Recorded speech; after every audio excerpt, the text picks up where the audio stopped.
Audiolivro Os Segredos que Vão Mudar a Sua Vida. O aprimoramento da memória.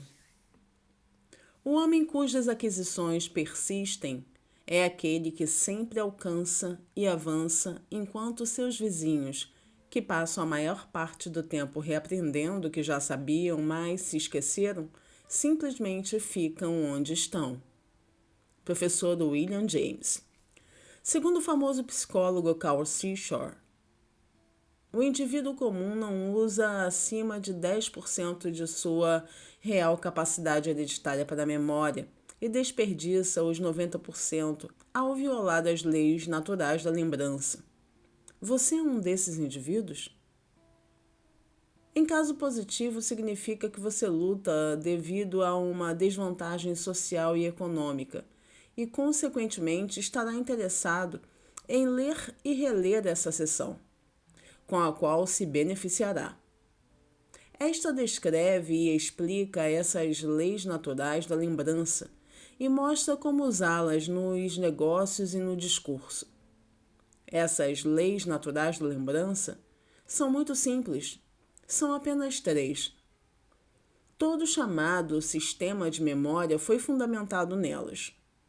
Em suma, são elas por impressão, por repetição e por associação. O primeiro mandamento da memória é o seguinte: tenha uma impressão profunda, intensa e duradoura daquilo que deseja reter. E para tal, é necessário que se concentre. 5 minutos de concentração intensa e enérgica vão produzir resultados maiores do que dias sonhando acordado com uma confusão mental. Esse é um dos segredos do poder, especialmente do poder da memória. Apresente um indivíduo comum a 2 ou 3 de seus amigos e são grandes as chances de, nos 2 minutos depois, ele não conseguir lembrar o nome de nenhum deles. E por quê? Porque esse indivíduo comum nunca prestou atenção suficiente a eles em primeiro lugar e nunca os observou com cuidado. Provavelmente dirá que tem péssima memória. Não, não é isso. Ele tem um senso de observação ruim. Embora fosse incapaz de criticar uma câmera por não poder tirar fotos na névoa, espera que sua mente retenha impressões que são obscuras e nebulosas em determinado grau. O que se almeja é a precisão. Ouça o nome do indivíduo de modo preciso. Insista nisso. Peça a ele que repita. Pergunte como se escreve. Ele vai se sentir lisonjeado por seu interesse e você, por sua vez, vai ser capaz de se lembrar do nome, uma vez que se concentrou nele. Isso bastou para que tivesse a impressão exata e clara. O ideal seria não apenas ver e ouvir a coisa a ser lembrada, mas também tocá-la, cheirá-la e saboreá-la. E, acima de tudo, vê-la. A mente do ser humano é visual. As impressões visuais permanecem. As pessoas muitas vezes se lembram do rosto de um indivíduo, embora nem sempre consigam lembrar do nome dele. Os nervos que vão dos olhos para o cérebro são 20 vezes o tamanho daqueles que vão do ouvido para o cérebro. Os chineses têm um provérbio que diz: o que se vê uma única vez equivale a 1000 vezes o que se ouve. Anote o nome, o número do telefone e o esboço do discurso que deseja se lembrar. Olhe para a anotação, feche os olhos, visualize-a em flamejantes letras de fogo. A repetição é a segunda lei natural da lembrança. Pode-se memorizar uma quantidade praticamente infinda de informações, repetindo-as com frequência suficiente. Revise o conhecimento que deseja se lembrar, use-o. Aplique-o. Empregue a palavra nova em sua conversa. Chame o desconhecido pelo nome, se quiser lembrar-se dele. Discuta ao longo da conversa as questões que deseja colocar em sua apresentação ao público. O conhecimento que é usado tende a permanecer. O tipo de repetição que conta. Porém, uma simples revisada por cima e de forma mecânica não é o suficiente. O que se deve fazer é uma repetição inteligente. uma repetição feita de acordo com determinadas características bem estabelecidas da mente. Sabe-se agora que o indivíduo que se mantém sentado e repete determinado texto várias vezes até que o fixe em sua memória usa 2 vezes mais tempo e energia do que é necessário para atingir os mesmos resultados quando o processo da repetição é feito em intervalos sensatos. Essa peculiaridade da mente, se é que se pode chamar assim, pode ser explicada por 2 fatores. Primeiro, durante os intervalos entre as repetições, o subconsciente fica ocupado porque realiza ações mais seguras. Segundo, a mente, ao ser requisitada em intervalos de tempo, não sofre o cansaço causado pelo esforço de uma aplicação ininterrupta. Com certeza, agora, diante desses fatos, nenhum indivíduo que se preze por seu senso comum vai adiar a preparação de uma tarefa até a noite anterior à sua realização. Caso adie, sua memória vai trabalhar, necessariamente, com metade da capacidade eficiente. Eis aqui uma descoberta muito útil sobre o processo através do qual o indivíduo se esquece de alguma coisa. Experimentos psicológicos têm revelado constantemente que, do material novo aprendido, o indivíduo esquece mais durante as primeiras 8 horas do que durante os 30 dias seguintes. Uma relação surpreendente. Por isso, imediatamente antes de se dirigir para uma conferência de negócios e bem antes de fazer um discurso, examine os dados, repense os fatos e refresque sua memória. Associação. Como interligar os fatos? Tanta coisa para as 2 primeiras leis da lembrança. No entanto, a terceira lei, a associação, é o elemento indispensável para a recordação.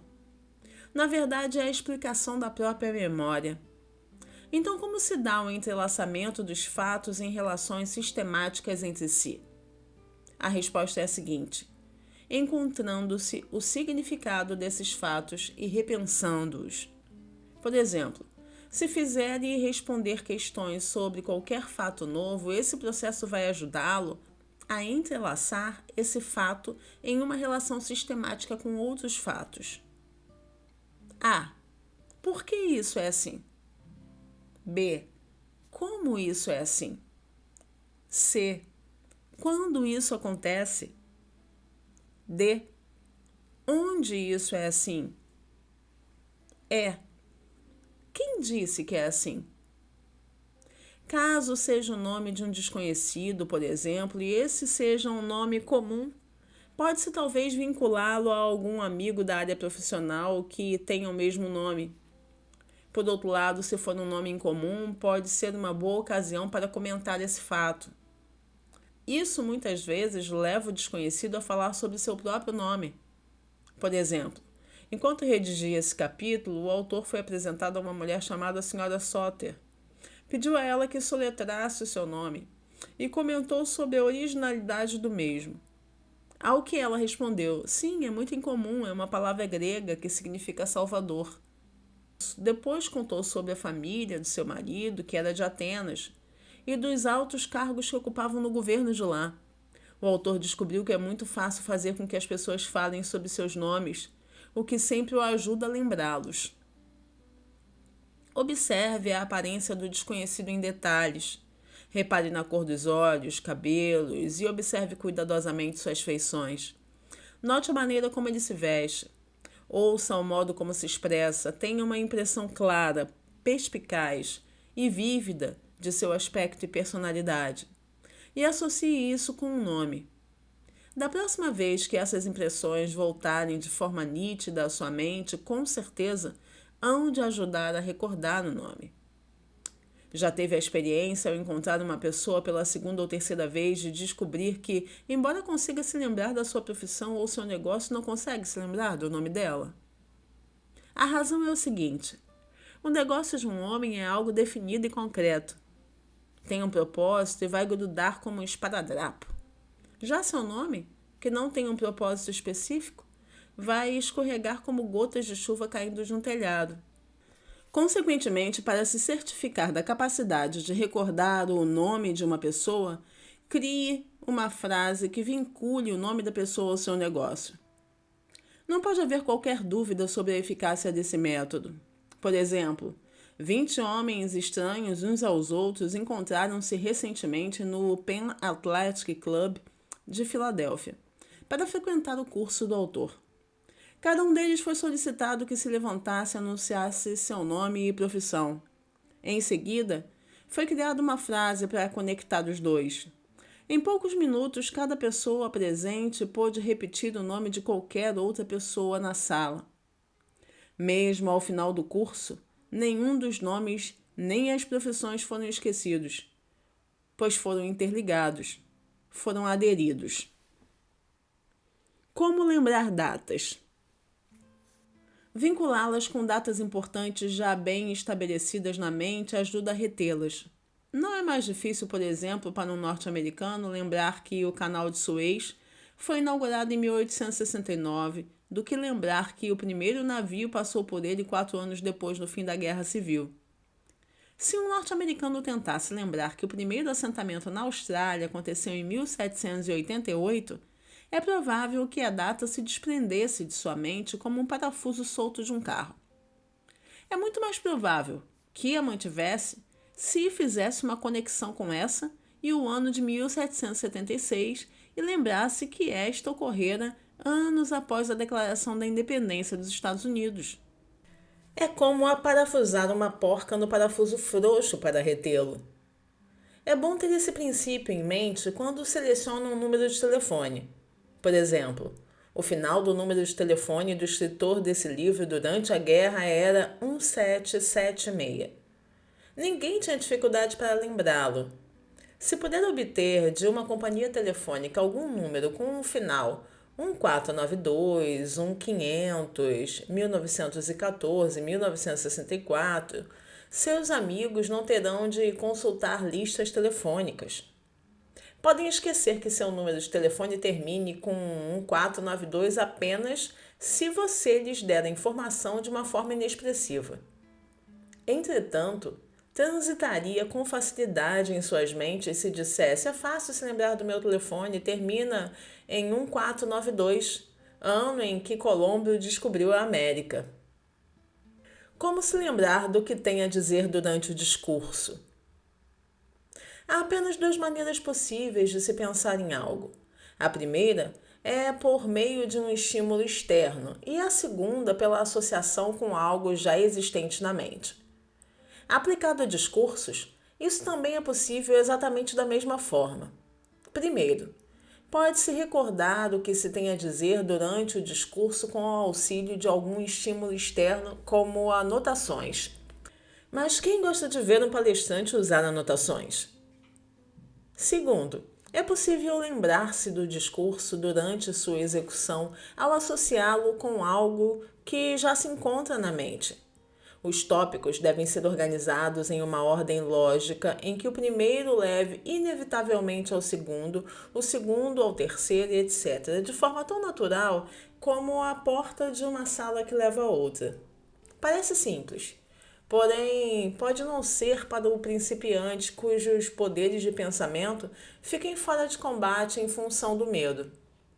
Existe, no entanto, um método de unir os pontos importantes do discurso de um modo fácil, rápido e praticamente infalível.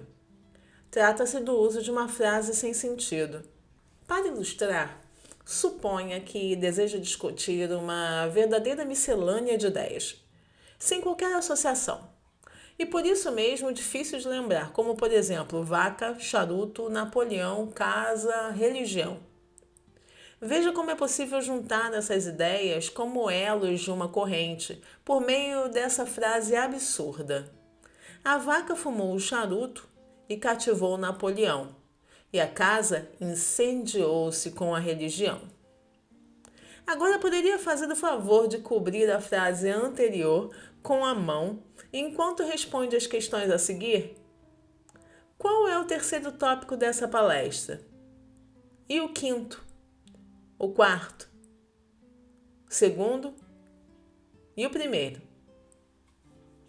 Será que o método funciona? Funciona. e os membros desse curso estão convidados a usá-lo. Qualquer grupo de ideias pode ser trabalhado de forma a juntá-las, e quanto mais ridícula for a frase usada para uni-las, mais fácil será para recordar. O que fazer em caso de esquecimento total?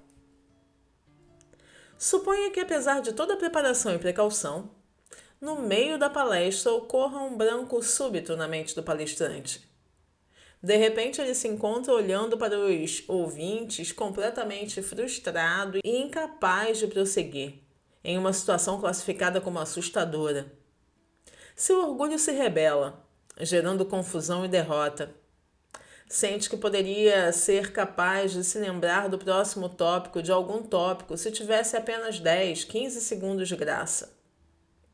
Entretanto, mesmo 15 segundos de silêncio desesperado diante da plateia seria um pouco menos do que desastroso. O que se deve fazer? Quando um senador norte-americano bem conhecido encontrou-se recentemente nessa situação, perguntou ao público se ele estava falando alto bastante, se conseguia se fazer ouvir com clareza no fundo da sala. Sabia que sim. Não estava buscando informações. Estava buscando tempo. E naquela pausa momentânea dominou o raciocínio e prosseguiu. Entretanto, talvez o melhor salva-vidas em um furacão mental como esse seja usar a última palavra ou frase ou a ideia na última frase para o início de uma nova frase. Com isso, vai se formar uma cadeia infindável que, como o rio Tennyson, e conforme lamenta o autor com tão pouca finalidade quanto o rio Tennyson, vai continuar fluindo para sempre. Enquanto o palestrante declara essas trivialidades de sua mente, deve ao mesmo tempo se concentrar no próximo tópico do seu discurso planejado, ou seja, do que tinha pretendido dizer originalmente. Se esse método de cadeia sem fim, utilizado para falar em público, continuar por muito tempo, pode se transformar em uma armadilha e o orador passar a falar sobre pudim de ameixa ou preço de canários.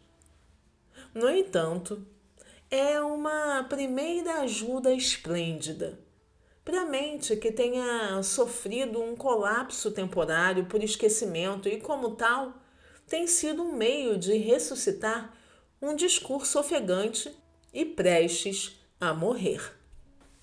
Não se pode aprimorar as memórias para todas as classes de coisas. O autor ressaltou nesse capítulo como o indivíduo pode aprimorar seus métodos para obtenção de impressões vivas, para repetição e para colocar os fatos juntos.